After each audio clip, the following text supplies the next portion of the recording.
we now turn our attention to what's actually written in the standard.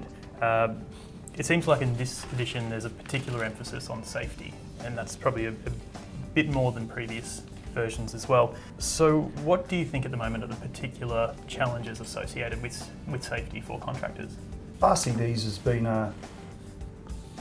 they've actually taken the amount of electric shock and electrocution down dramatically, and it was seen as quite an important step to actually move into a mandatory RCD for everything for homes, and then in commercial everything up to and including 32 amp, with some provisos to that. There's some exceptions to that,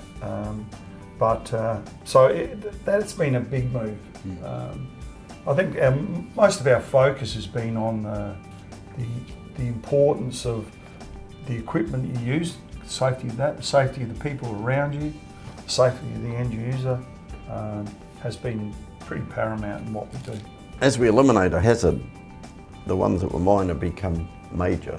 Historically it was appliances where the problems were in electrocutions, and with the change from class 1 to class 2 appliances and the use of RCDs, that's all dropped.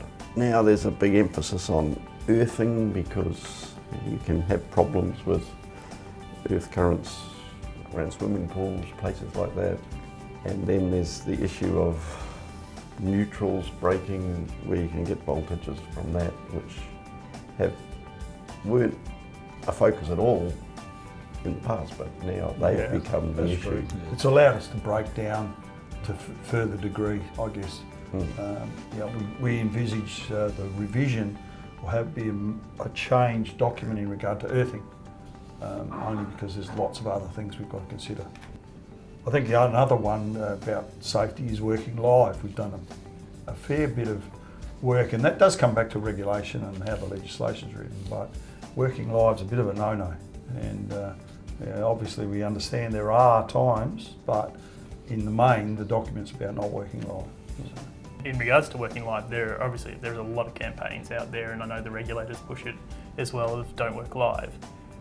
Why do you think contractors are still doing it? For expediency. If you're in the shed down the back and doing a job and you've got to walk to the front of the house to switch the power off, I think I can get away with that. From an industrial sense, commercial, I don't know whether they would do that. They may be tempted, but the thing is they'd have so many procedures in place that they wouldn't do it. But I guess it's still a temptation. Legislation, it's generally illegal everywhere to do it, so they're breaking the law if they do that. In the lead up to this video, SAI went out to their audience and they asked whether they were happy with the changes to safety in the wiring rules, and 72% said yes. What do you believe the key is that is actually making this successful? I think the first thing is that we did actually go to the key stakeholders before it was published, so we got a fair good feel of what they felt, they had their ideas. Certainly we take safety very seriously, but we also want cold hard facts to back it up. So we had an instance where we wanted to make a change to something with RCDs. It wasn't really backed up with any cold hard fact, and we actually withdrew what we wanted to do. So when it comes to safety, we need evidence to actually do it, and that makes it a lot easier to put it into the marketplace because you can actually cite examples why it's happened. And I think that's just been a thing that us guys as a committee try and think about all the time. Is there a real safety reason behind that, or are we just doing it for another reason? And usually it comes back to safety. Is it a nice to have, and what's the impost on the industry if we make this change? And safety is always the first consideration. So is there one particular change in the wiring rules in relation to safety that you're particularly proud of? I think the RCDs, the application of RCDs across the board in housing, in residential, and also that move up to 32 amp for industrial or commercial. I think that's been a big one. That was the one that caused the most grief in discussions, was RCDs and how we should do that. We had quite a few different ideas moving forward, and we had to do a little bit of soul searching to actually get it all sorted out. So yeah, I think it's a great move. Also, the introduction of new technology around arc fault detection devices is a significant change.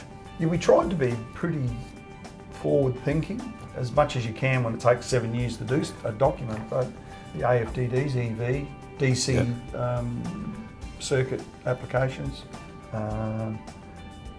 The other one was the if there's disaster, risk management for disaster. So there was quite a lot that we put into it that is new, and it was a fairly great effort. Yeah. So obviously there is a lot that's covered in safety in the wiring rules. Is there something that you think is missing, or what's your number one concern in relation to safety that you think could be developed further in future editions? Yes, we've had some discussion about that through Amendment 1. Certainly there are things like power over Ethernet, at amperages that we would hold dear, not the small, very small amperages or ELB. I think there's a lot more to do with electric vehicles. I believe that DC installations, certainly overseas in Holland, they're doing a lot of work with DC villages, so they're all run by DC, no AC. So I think that's going to grow. I think arc fault detectors will take a little bit more massaging. So there's quite a lot to look forward to, or technology. I guess the other one is lighting. Lighting is going to change dramatically, and already it has. The amount of load for LED lights is dropped so much. It's crazy to apply some of the maximum demand stuff for lighting now based on LED lighting. So there's quite a few that are going to come up in the future, I think. And I think there's a fairly controversial subject, which is that Australia uses a TNCS wiring system, and there is the aspect of missing neutral safety issues of that. There are alternative systems such as TT, but that requires protection by RCDs, and that needs to be addressed in a future edition of the wiring rules, because earthing's now become, where it was a very minor part of the problem, has now become a major one, because all the other faults or the risks have been eliminated through the methods of mainly RCDs, I suppose. Yeah. And an RCD can't protect you against a broken neutral.